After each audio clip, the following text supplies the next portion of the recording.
Hello, Cancer, and welcome to your March 2023 new moon reading. So this is for Cancer, sun or rising sign. It's a collective reading for sun or rising Cancer. So we have a ton of astrology going on this week, so I'm really hoping that this reading feels like it's helpful and guides you through. So first card that we're going to be taking a look at here is going to have to do with how we're going to focus this. I've been getting feedback from people saying that it's really helpful to have these cards kind of direct which area of life to place the reading in. You know, it's a general reading and it can be applied to any area of life. So some people are saying it's really helpful to have these guidance cards to see what area of life we're going to be talking about in this particular reading. So what we have for you, Cancer, is this is happening in your first house, right? We're not talking about astrologically in terms of like your natal chart, but we're talking about like, you know, to help guide what information is coming through, what's being pulled, what your attention is being pulled towards is what the first house is about, right? And the first house is like, it's the beginning. It's so interesting because it's like we have the spring equinox happening on March 20th at 2:24 West Coast time. So that's happening, which is this like first house energy, right? The first house is associated with Aries in the tropical tradition, right? So we're talking tropical. Most people that follow astrology and whatnot, I notice are more familiar with tropical. I'm sure I'll do sidereal at some point, but we're talking tropical, right? So, but the first house is associated with Aries. And when we're talking about the spring equinox in tropical astrology, it's associated with that Aries, that first house of Aries, right? So it's really interesting that this is coming forward. I feel like this not only plays into the themes of what the first house is about, but it also plays into this particular time, this equinox being a marked point of beginning and seeding, right? We're doing this for the new moon, and the new moon to the full moon is really just this building and building and building of energy until it pops at the full moon. So I feel like this is just like kind of underscoring the importance of what you're seeding now and what's showing up for you now, right? The first house also has to do with how we navigate this world, right? This is where your ascendant would be, in your first house. So your rising sign. So whether you're watching this for your rising sign for Cancer, or even if this is your sun sign Cancer, then you want to just kind of pay attention to that even more. That I would think that's another kind of signal for you. But the first house is about our identity, right? This is about ourselves, our identity. It also has to do with our physicality in a certain kind of way, more so like what our physical attributes are, like our physical constitution. If that doesn't really make a total like amount of sense to you, then think of this as your ego, your identity in this world, and not from this place of like ego in like the way that it gets used in a negative way. I'm going to say like ego is necessary for us. It's a part of who we are as in our identity. So it's not good or bad, right? It's just a part of who we are. So this is a part of that, right? So this is where your attention is being drawn to, is the house of the self, the house of you, you know, yourself, your identity, who you are, right? So with that, we're going to also be taking a look at, I think I'm going to use this deck here. We're going to take a look at what do you know, because it's the new moon and this is a time for planting seeds, right? People talk about planting seeds here, what you're seeding, what you're intending, what you're setting your intentions for. But also I think of that as like, where are you putting your time, energy, and attention into with regard to this, right? So let's just get some insight into like how you can be utilizing this energy, how to or where to put your time, energy, and attention into with regard to the first house, right? So I know that this reading is a little bit different this month. I just keep switching it up a little bit. You know, I need that variety myself. So I'm hoping that that it's enjoyable for you guys. I'm feeling this card here. Okay, interesting. And then which deck do I want to pull for some spiritual advice? I was feeling this deck first, so let's go with this. Okay. So let's get a little extra spiritual advice about this. Feel like with this one in particular, it would be a good idea. We also have, I mean, there's so much astrology going on this week, you guys. There's so much. Like, this isn't an astrology video, but I do want to point out a couple of things. Ooh, this is an interesting reading, Cancer. This is a super interesting reading, Cancer. Okay. So before I dive into this, look, there's a ton of astrology going on this week, right? But let's just say that the most notable ones that I'm going to just point to that I think would be helpful to pay attention to this week are the equinox that is happening on Monday. So these readings will be coming out on the equinox, probably shortly after when it's exact, right? And then the next day we have the new moon happening. So that's another, newness of the season. Then the new moon hits right after the next day. And then we have 2 days later, we have Pluto moving into Aquarius. And that's happening shortly before sunrise on the West Coast, right?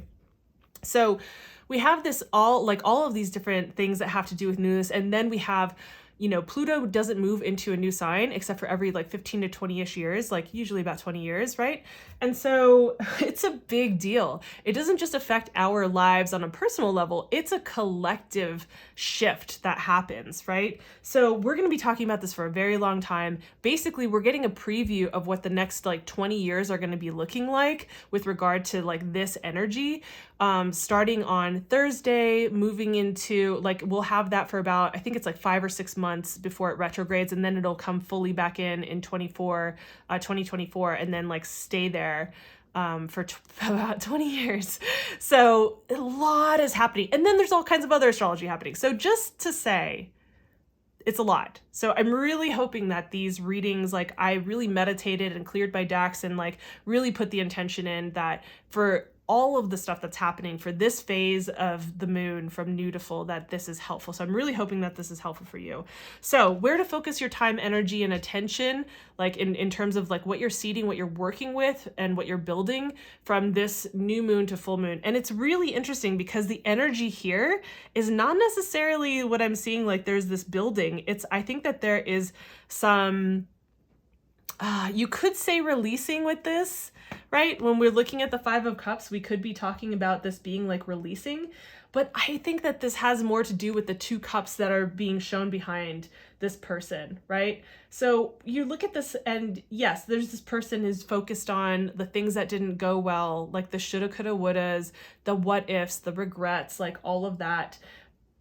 And also we could be paying attention to where the cups are full, where there are things to be appreciative of, where the emotional cups are full, where the energetic cups are full, where is there still fulfillment, where is there still which areas of your life or that are related to who you are as a person, to your life, to your identity, that feel you can actually pay attention to and maximize that, right? It's kind of where you put your attention, right? You've heard this before, where our attention, where our energy goes, then what is it? It goes, then it flows. I forget. It's something like that, but it's essentially just what we focus on expands. What we focus on and put our attention into is what grows. And so stop putting your attention onto those things and put your attention into where your cups are full. What opportunities you do have now, what things that feel good in your life are already in existence that you're not necessarily paying attention to, that could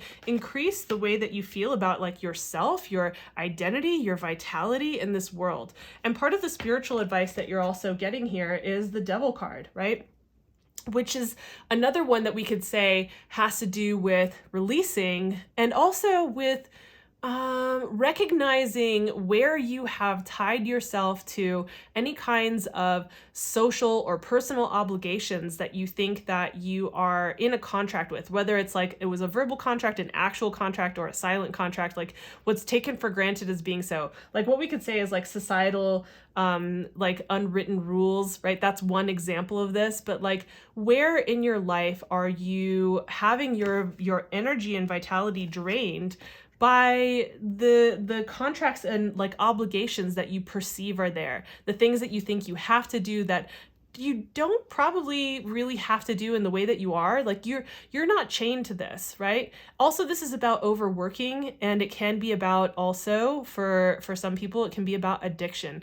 So you want to make sure that you get yourself out of any kind of toxic relationships, toxic environments, making sure that you're not so overwhelmed by either work or by life that, or by the contracts or obligations that you feel that you've committed to, that you're not running away and escaping through overdoing substances. Like, look, I'm not going to say, I'm not here to judge, right? You know, a lot of people have hangups about people having alcohol or smoking weed or whatever. And I think that, like, as long as you're doing this, like, in a way that is in moderation, that is, you know, it's not in excess, where it's not toxic and it's not addictive, then I think you're good, right? Like everyone needs a little break sometimes. So I'm not gonna do that. But this is more pointing to like, hey, are you doing that in excess? And maybe it's not substances. Maybe you're Netflixing your life away, right?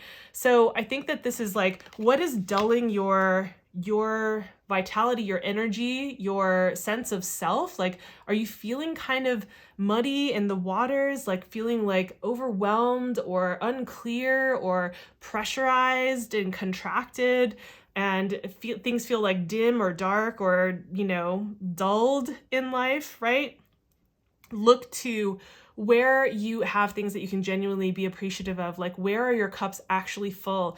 Focus on those things so those things can expand and grow, and make sure that you check yourself on what things that you think you're actually obligated to that you're not. You can always renegotiate contracts. You can walk away from unhealthy situations. So you're being told that like there's worth in examining that at this time and deciding from here what you do want to grow for this new to full moon. Like, what do you want to like move forward with, right? So if you want like more of a full picture about this, I would say check out your March 2023 reading, which is up here. I'll put that up on the screen. Obviously, if you want something that's more personalized, you can book a, you know, personal reading with me. That information is down in the description box below. I'll have the new month readings for April up in just a few days here. So make sure that you hit the subscribe or the notification bell so that you know when the videos come out and they drop first. So hope that this was helpful. I'm wishing you a lot of ease in this phase that we're all going through here. And thank you for being here. I'll see you in the next video. Bye.